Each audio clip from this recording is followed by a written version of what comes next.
दोस्तों, आप लोग देख रहे हैं ट्रेडिंग हब और ट्रेडिंग हब में देख रहे हैं गोल्ड का चार्ट 1 एच का टाइम फ्रेम जनाब हमारे पास ओपन है। और जनाब लास्ट में मैंने आपको कहा था, जो प्रेडिक्शन दी थी उस हिसाब से गोल्ड ने मूव करते हुए ये बात साबित की है कि गोल्ड हमारी ही बात सुनता है जनाब। गो जोक्स अपार्ट, खैर इस एरिया से आपको मैंने कहा था कि गोल्ड बाय में जा सकता है। ठीक है, मार्केट की कहीं इस एरिया में थी आई थिंक। ठीक हो गया, गोल्ड बाय में गया, फेक आउट दिया। उसके बाद दूसरा ऑप्शन मैंने आपको कहा था कि अगर ये रेंज तोड़ दे गोल्ड, अगर ये वाला एरिया तोड़ देगा गोल्ड, तो गोल्ड को आपने सेलिंग में देखना है। तो मार्केट ने क्या किया, इस एरिया को ब्रेक किया।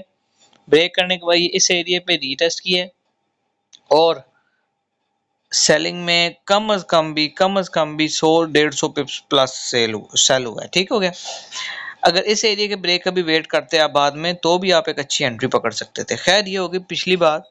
अब हम बात करते हैं फ्यूचर की, जो राइट नाउ मुझे सिचुएशन नजर आ रही है गोल्ड की कि गोल्ड क्या करेगा। हम सबसे पहले चले जाते हैं जनाब 4H के टाइम फ्रेम में। 4H के टाइम फ्रेम में कंफर्मेशन लेना बहुत ज़रूरी है, जिसकी वजह यह है कि 4H का टाइम फ्रेम जो है वो स्ट्रांग होता है।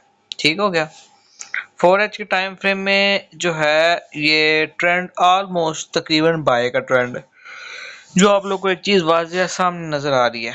ठीक हो गया, तो ये जो एरो रेड रेड लगे हैं ना, ये मेरी वो प्रेडिक्शन है जो आप लोगों को करके मैं बता चुका हूँ। खैर, अच्छा जनाब, गोल्ड हमारा जो था, हमारे पास इधर यहाँ से जो है पहले सेलिंग ट्रेंड में था। अचानक से इसने ऑल जो अपने लोअर हाई पॉइंट्स है ना, उनको ब्रेक किया और अपना एक हायर हाई क्रिएट किया। हायर हाई क्रिएट करने के बाद गोल्ड ने अपना हायर लो क्रिएट कर दिया। ठीक है, गोल्ड ने अपना एक हायर लो क्रिएट किया और ये इस लेवल को भी इसने रिस्पेक्ट दिया, जो कि एक्सपेक्टेड था मुझे कि यहाँ तक मार्केट को आना चाहिए अगर ऊपर जाना है तो। ठीक हो गया, गोल्ड ने इस लेवल को रिस्पेक्ट दिया। जैसे ही इस लेवल के ऊपर क्लोजिंग की है 4H ने, तो सीधा जो है ना मार्केट ऊपर जाने लगी है। मैं गोल्ड से ये एक्सपेक्ट कर रहा हूँ कि ये इस तरीके से जाए, इस तरीके से जाए, यहाँ पे रीटेस्ट करके सीधे ऊपर जाए। लेकिन ज़्यादा इसमें पोटेंशियल मुझे नज़र नहीं आ रहा ऊपर जाते हुए।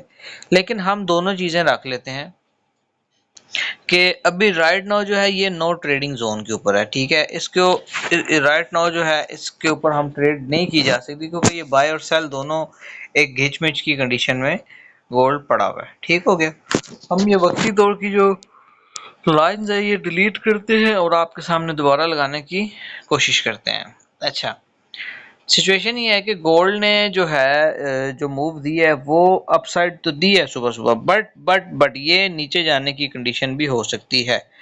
अब जो बाय करने की कंफर्मेशन है ना, वो जनाब जो लेवल है वो है 2327 का लेवल।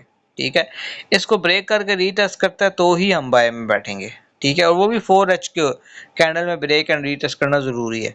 अभी 18 पे 18 से 22 तक आप कह रहे हो 27 तक पिप्स ज़ाया हो जाएंगे। पिप्स ज़ाया होना बेहतर है एज कम्पेयर टू लॉस होने के। अच्छा, अब हम इसको सेल में कहाँ देखेंगे, कब देखेंगे? दूसरी लाइन हमारी ड्रॉ करेंगे हम इस एरिया के ऊपर, जब ये जो लेवल है जनाब, कह लो आप इसे 2308 का लेवल, अलग करें, यहाँ तक आ जाए गोल्ड और यहाँ से सेल हो जाए, तो हम इसकी सेल अपना ब्रेकआउट एंड रीटेस्ट के ऊपर एक अच्छी एंट्री देंगे। बाकी ये फालतू की लाइंस हम डिलीट कर देते हैं। ठीक हो गया, अभी राइट नाउ ये EMA से भी ऊपर क्लोजिंग दे रहा है, तो बाय के चांसेस तो लग रहे हैं, लेकिन चांसेस ही हैं। सिर्फ आप लोगों ने वेट करना है उस वक्त तक का जब तक ये जो है एक अच्छे लेवल को ब्रेक करके वो नहीं करता। अभी ये जो है, मैं इसको जो है नो ट्रेडिंग जोन था स्कैल्पर्स के लिए। तो खैर ये ट्रेडिंग जोन ये भी है, कोई भी 20 पिप्स का भी जोन हो तो ट्रेडिंग जोन ही होता है। ठीक है, अब यहाँ पे देख लें, इसको मैं रेड जोन से शो कर रहा हूँ, तो ये इसको हम कहेंगे नो ट्रेडिंग जोन। आपने इस चीज़ को याद रखना है। ठीक है, खैर इंशाल्लाह नेक्स्ट वीडियो में मुलाकात करते हैं, तब तक के लिए इजाज़त दें। अल्लाह हाफिज़।